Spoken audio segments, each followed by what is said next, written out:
출애굽기 5장에서 모세는 바로에게 나아가서 하나님의 명령을 전달했지만 바로에게 냉대를 받았고 또 백성들로부터는 원망과 불평을 많이 들었습니다.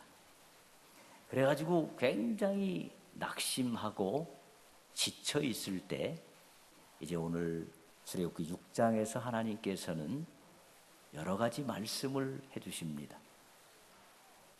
내가 너를 바로에게 보내서 내 백성을 반드시 구할 것이다. 그리고 6장 2절부터는 하나님이 어떤 분이신지를 여러 가지로 말씀을 해주십니다. 우리가 신앙생활을 할 때 하나님이 어떤 분이신지를 잘 아는 것은 매우 중요합니다. 마치 부부가 함께 살면서 나의 배우자가 어떤 사람인지, 무엇을 원하는지, 무엇을 싫어하는지 그것을 잘 알면 알수록 부부관계가 원만하고 행복해지는 것처럼 우리 하나님이 어떤 분이신지 잘 알고 그분의 뜻을 따라 살면 우리의 신앙생활이 복되게 됩니다. 오늘 본문에서 하나님은 이렇게 말씀하십니다. 6장 2절입니다. 하나님이 모세에게 말씀하여 이르시되 나는 여호와이니라. 나는 여호와이니라. 이것이 히브리어 원어로는 아니 야훼 이렇게 되어 있습니다. 나는 아니는 나는 이다고 야훼 하나님이다. 이 여호와라고 하는 것은 영원부터 영원까지 스스로 존재하시면서 모든 존재하는 것들을 존재케 하시고 주관하시는 그 하나님을 의미합니다. 모든 것을 주관하시는 여호와 하나님이십니다. 그리고 3절에는 내가 아브라함과 이삭과 야곱에게 전능의 하나님으로 나타났으나 나의 이름을 여호와로는 그들에게 알리지 아니하였고, 하나님은 조상들에게는 아직 여호와 하나님으로 나타나지 않으시고 전능의 하나님으로 나타났다 이렇게 말씀하십니다. 여기서 전능의 하나님은 엘샤다이입니다. 엘샤다이. 엘은 신 또는 하나님이고 샤다이는 권능, 능력, 군대 이런 의미를 담고 있습니다. 하나님은 전능하신 하나님, 모든 것이 가능하신 하나님이시라는 의미입니다. 그 다음에 4절과 5절을 보시면 같이 한번 읽어보겠습니다. 시작. 가나안 땅 곧 그들이 거류하는 땅을 그들에게 주기로 그들과 언약하였더니 이제 애굽 사람이 종으로 삼은 이스라엘 자손의 신음소리를 내가 듣고 나의 언약을 기억하노라. 아멘. 여기서 중요한 단어가 언약입니다. 언약. 한 사람과 하나님은 언약을 맺으시고 그 언약을 기억하시고 그 언약을 꾸준히 이행하시고 반드시 성취하시는 하나님. 그 하나님이 바로 언약의 하나님이십니다. 그런데 우리가 삶을 살아가다 보면 하나님의 언약이 지켜지지 않는 것처럼 보일 때가 있습니다. 하나님 도대체 뭐 하시는 거지? 하나님이 살아계시다면 왜 지금 나를 이렇게 어려운 가운데 빠뜨리고도 가만히 계시는 거지? 그럴 때가 있습니다. 그러나 언약과 성취 사이에는 항상 시간의 간격이 있습니다. 그 시간의 간격 동안 우리가 더 성숙해지고 더 하나님 앞에 바로 설 때 하나님은 반드시 그 언약을 기억하시고 준행해 주십니다. 그리고 6절과 7절 말씀 보면은 그러므로 이스라엘 자손에게 말하기를 나는 여호와라. 내가 애굽 사람의 무거운 짐 밑에서 너희를 빼내며 무거운 짐 밑에서 너희를 빼내며 그들의 노역에서 너희를 건지며 현 팔과 여러 큰 심판들로서 너희를 속량하여 너희를 내 백성으로 삼고 나는 너희의 하나님이 되리니 나는 애굽 사람의 무거운 짐 밑에서 너희를 빼낸 너희의 하나님 여호와인 줄 너희가 알지라. 우리 하나님 어떤 하나님이십니까? 무거운 짐에 눌려가지고 슬퍼하며 고통당하는 당신의 백성들을 편팔로 빼내신다 그랬습니다. 팔이 이렇게 구부러져 있으면 아직 일을 하지 않는 상태인데 팔은 무엇입니까? 하나님의 능력을 나타냅니다. 이 능력의 팔을 펴셔서 이제 당신의 사랑하는 백성들을 구원해내신다는 말씀입니다. 여러분, 큰 공사장 그런 데 가보면 포크레인이 있잖아요. 포크레인이 그냥 이렇게 있다가 펴가지고 거기 저 밑에 있는 흙을 퍼가지고 올렸는데 보면은 야, 이건 사람 100명이 달라들어도 하지 못할 일을 포크레인 한 대가 그냥 해내는 겁니다. 엄청난 일을 해내는 것입니다. 이 포크레인과 같은 그런 능력, 그거보다 훨씬 더 강한 능력, 그게 바로 뭡니까? 하나님의 능력의 팔입니다. 그 팔이 움직이시면 사람의 마음도 움직이시고 문제도 해결되고 모든 상황이 해결될 줄로 믿습니다. 모세가 하나님의 명령을 받아서 하나님 대신 팔을 쫙 펼치니까 막 물이 변하여 피가 되고 하늘에서 우박이 내리고 메뚜기 떼가 날아오고 그 다음에 그 엄청난 홍해가 막 쫙 갈라져 가지고 길이 나는 역사가 일어납니다. 여러분의 삶 가운데 이 하나님의 팔이 펼쳐져서 홍해와 같은 문제가 쫙 갈라져서 해결의 길이 열어지기를 축원합니다. 우리 하나님이 어떤 하나님이십니까? 6장 2절로 8절의 말씀을 정리해 보면 영원부터 영원까지 스스로 존재하시면서 모든 것을 주관하시는 여호와 하나님, 모든 것을 가능케 하시는 전능한 엘샤다이의 하나님, 그리고 작고 작은 우리와 언약을 맺으시고 내가 너를 지켜주마, 내가 너를 책임지마, 내가 너와 함께하마, 그 언약을 신실하게 지켜가시면서 우리를 무거운 짐 가운데서 건져주시는 하나님, 그 하나님 오늘도 살아계십니다. 오늘도 우리와 함께 하십니다. 여러분, 어떤 문제가 여러분 가운데 있습니까?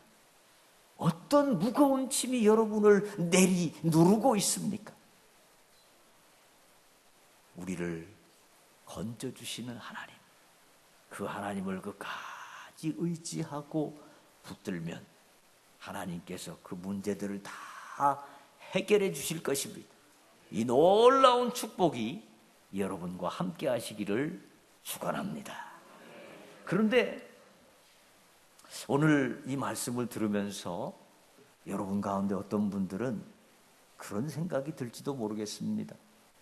그래, 성경책에는 그렇게 나와 있는데 내 삶에는 별로 하나님이 전능의 하나님이 아닌 것 같다.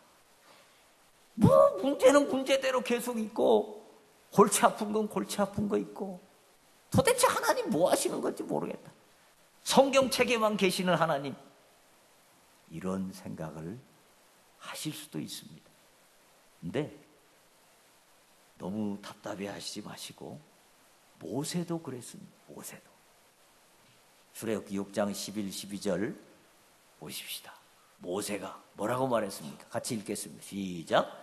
들어가서 바로에게 말하여 이스라엘 자손을 그 땅에서 내보내게 하라. 모세가 여호와 앞에 아뢰어 이르되 이스라엘 자손도 내 말을 듣지 아니하였거든 바로가 어찌 들으리이까? 나는 입이 둔한 자니이다. 자, 이제 이스라엘 백성도 내 말을 안 듣는데 바로가 제 말 듣겠어요? 더더구나 저는 입이 어떻다고요? 둔한 자니이다. 말을 못해요, 말을. 이 말을 또 조금 있다가 출애굽기 6장 29절로 30절 여기에도 또 똑같이 합니다. 뒷부분에 보면 나는 입이 둔한 자이오니 바로가 어찌 나의 말을 들으리이까. 한 장 안에서 지금 모세는 2번씩이나 하나님 저 입 둔하잖아요. 그래서 마로가 제 얘기 안 들을 겁니다. 이 얘기 또 언제 했죠? 처음 부름 받을 때도 계속 얘기합니다. 그러니까 모세는 입만 열었다 하면 뭔 얘기예요? 저는 입이 둔합니다. 안 돼요, 안 돼요. 어? 진짜 성질 급한 사람 같으면 한 대 때렸을 텐데 우리 하나님 워낙 마음이 좋으셔가지고 또 뭐라 그래요? 그래, 나는 하나님이다. 전능한 하나님이다. 내가 너와 함께 있겠다. 계속 위로하시고 힘주십니다. 여러분, 많은 사람들이요, 자기의 단점을 늘 바라보면서 그 단점 때문에 절망하고 좌절하고 낙심하고 짜증내고 일을 망치는 경우가 많이 있습니다. 단점을 보면서 나는 이 단점 때문에 공부에 실패할 거야. 나는 이 단점 때문에 결혼 생활이 불행할 거야. 나는 이 단점 때문에 나 좋아하는 남자도 없을 거야.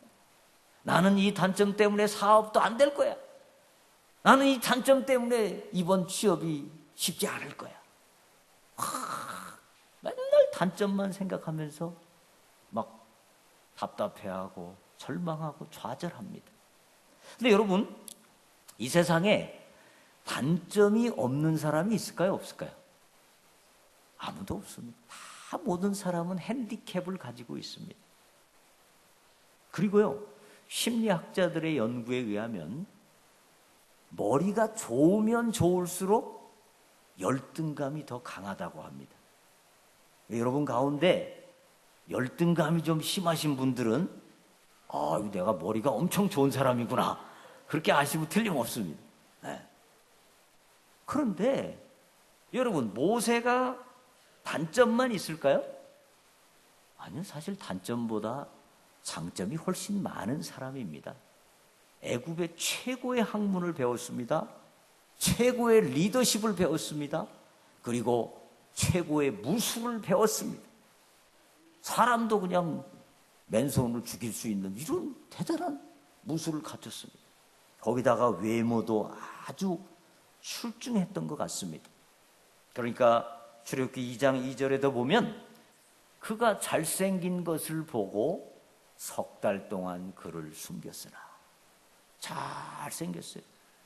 갈대 상자를 공주가 딱 열어보고 이게 그냥 인물이 훤하니까 갖다 키우자 그랬을 거예요. 그렇죠? 인물이 좀 그랬다. 야, 덮어라. 덮었으면 어떻게 됐겠어요? 끝나는 거예요. 모세는 장점이 많아요. 그러니까 하나님이 내가 내게 이르는 말을 가서 바로에게 전하라. 전하면 되는 거예요. 그 다음에는 누가 알아서 해요? 하나님이 알아서 하시는 겁니다. 근데 입만 열면 나는 입이 둔합니다. 못해요. 안 들을 거예요. 이건 바른 자세가 아닙니다. 여러분, 인천에 가면은 주안이라는 동네가 있습니다. 참 이름도 좋아요. 주안. 네. 그게 주안교회라는 교회가 있는데 거기 성도가 15,000명 정도 모입니다. 엄청 큰 교회죠. 그 교회를 그렇게 일으킨 원로 목사 나겸일 목사님이란 분이 계세요.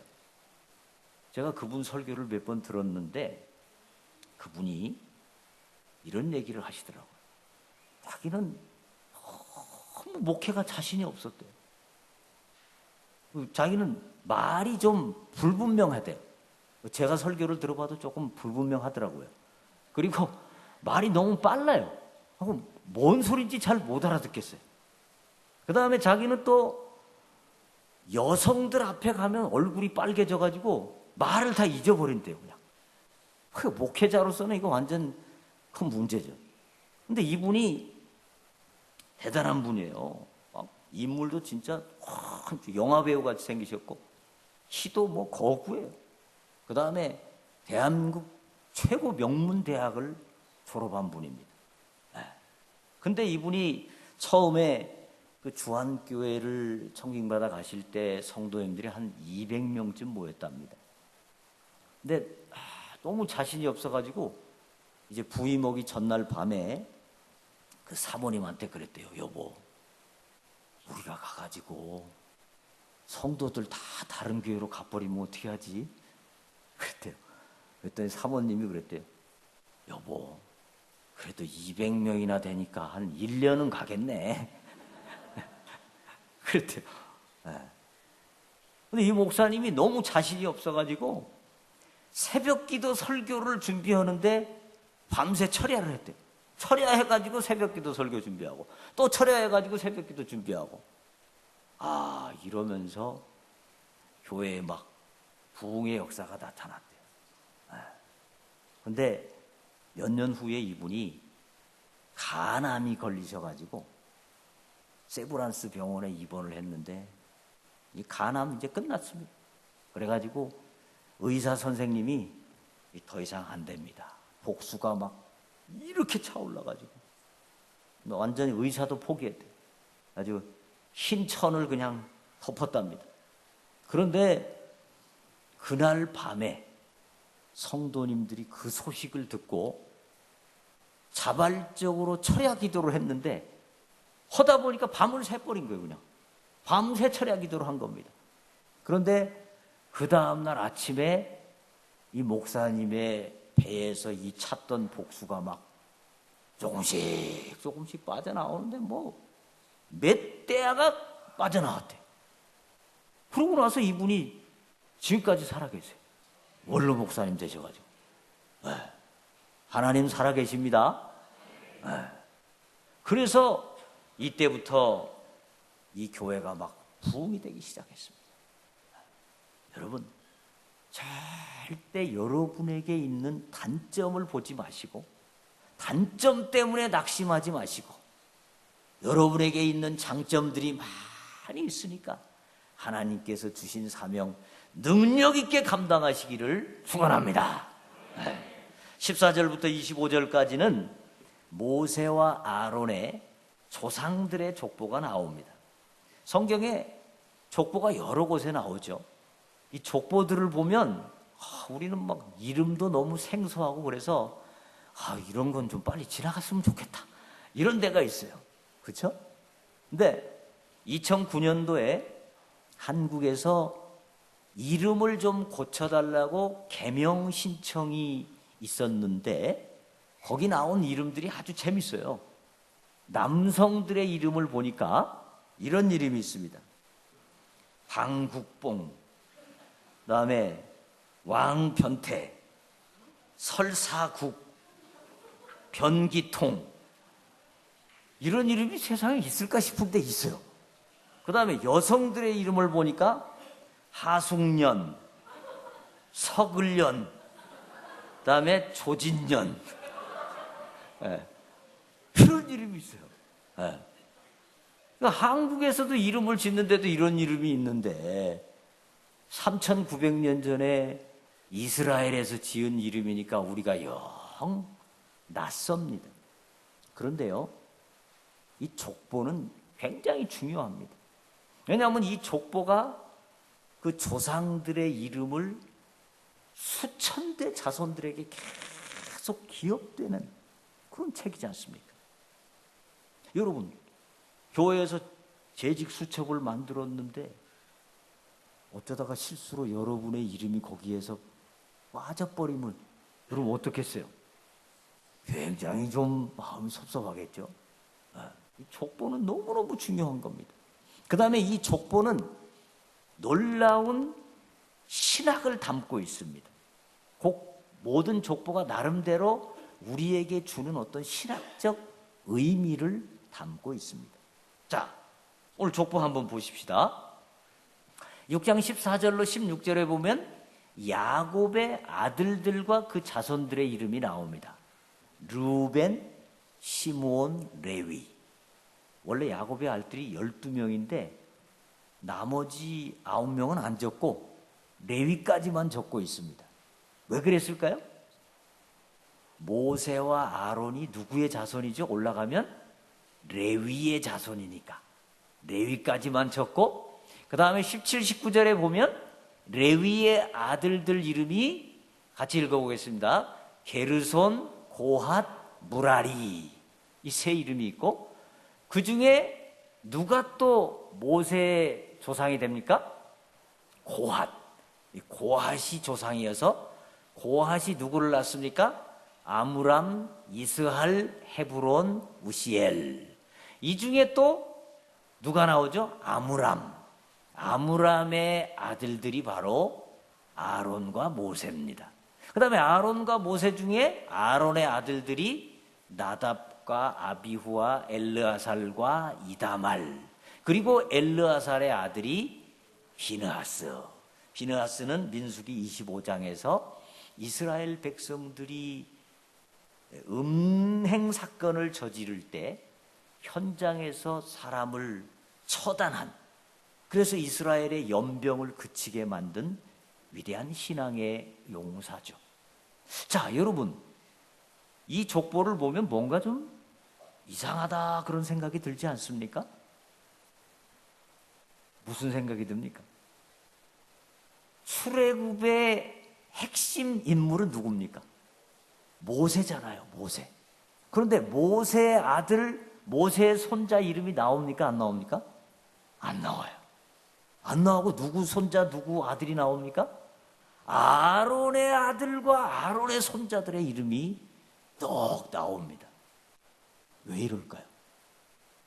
이거는 많은 학자들이 생각할 때는 이제 아론이 출애굽 역사에 본격적으로 등장합니다. 독자 여러분, 이제 아론을 기대하십시오. 뭐 이런 의미로 아론의 족보를 이렇게 높이 띄웠다, 이렇게 해석합니다. 또 다르게 보면은 아론은 이렇게 하나님께서 그의 이름을 높이 띄워주시고, 그리고 그의 후손들이 잘 되게 된 이유가 있습니다. 여러분, 아론은 모세보다 형입니까? 동생입니까? 형입니다. 3살이나 형입니다. 그리고 아론은 그 집안의 장자입니다.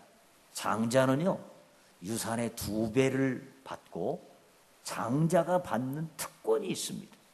가문의 혈통을 내려가는 특권이 있습니다. 그런데 이 아론이 동생 모세를 받들어서 이 일을 할 때 참 힘든 일이 많았을 겁니다. 출애굽기 4장 16절에 보면 그런 말씀이 있습니다. 그는 내 입을 대신할 것이요 너는 그에게 하나님같이 되리라. 그러니까 모세가 아론에게 뭐처럼 된다고요? 하나님같이 된다. 아니, 모세는 누구예요? 자기 동생인데 지금 모세를 뭐처럼 섬기라고요? 하나님처럼 섬기라. 실제로 출애굽을 하는 과정에서 아론은 동생 모세에게 상당히 핀잔을 많이 듣고 혼돈하고 그럽니다. 야, 여러분, 인간적으로 생각하면 기분 좋겠어요, 나쁘겠어요? 기분 나쁘죠. 그냥 탁 때려치고 그냥 아이고 출애굽이고 뭐고 다 때려치고 내가 애굽으로 갈래, 이런 생각 들 수 있어요, 없어요? 들 수 있죠. 기분 나쁘죠. 기분 상하죠. 그런데 아론은 그 기분 상함을 다 뒤로 하고 끝까지 모세의 말에 순종하고 끝까지 하나님의 백성들을 섬겼습니다. 오늘 본문 9절에 보시면 모세가 이와 같이 이스라엘 자손에게 전하나 그들이 마음의 상함과 가혹한 노역으로 말미암아 모세의 말을 듣지 아니하였더라. 여러분, 이스라엘 백성들이 왜 모세의 말을 안 들었습니까? 마음의 상함과 가혹한 노역 때문에. 일이 많고 너무너무 힘든데 뭔가 눈에 보이는 것은 없고 이루어지는 것은 없으니까 이스라엘 백성들이 어떻게 했다고요? 마음이 상해버렸습니다. 마음이 상했어요. 그래가지고 모세의 말씀도 안 듣고 하나님의 말씀도 안 듣고 이랬습니다. 여러분, 우리가 신앙생활을 하면서 마음이 상할 때 있습니까? 없습니까? 마음이 상할 때 있어요. 신앙생활 열심히 하는데도 그냥 하나님은 도대체 뭐 복도 안 주시는 것 같고, 내 옆집에 누구는 그냥 자녀가 그냥 명문대학에 탁탁 그냥 찰떡같이 붙는데 내 아들은 그냥 왜 이렇게 그냥 미역국만 맨날 마시고, 내 옆집에 누구는 그냥 뭐 맨날 놀러만 다니는 것 같은데, 아들은 취업도 쫙쫙 되는데 내 아들은 그냥 안 되고, 이럴 때 마음이 상할 수 있어요. 그 다음에 그냥 내 친구 누구는 맨날 골프 치러 다니고, 그 다음에 해외여행 다니고, 그런데도 그냥 몸만 쌩쌩한데 나는 그냥 몸에 중병이 들려가지고 아이고 죽었다 막. 이럴 때 마음이 어때요? 상할 수 있어요. 어떤 사람은 뭐 교회 봉사도 잘 안 하는 것 같고 그냥 뺀질뺀질하게 신앙생활하는 것 같은데 막 권사 투표하니까 딱 되고, 회장 투표하니까 딱 되는데 나는 이거 열심히 하는데도 투표도 안 되고 말이야. 교회가 지금 날 알아줘 몰라줘? 이런 마음에 섭섭할 수 있습니다. 마음이 상할 수 있습니다.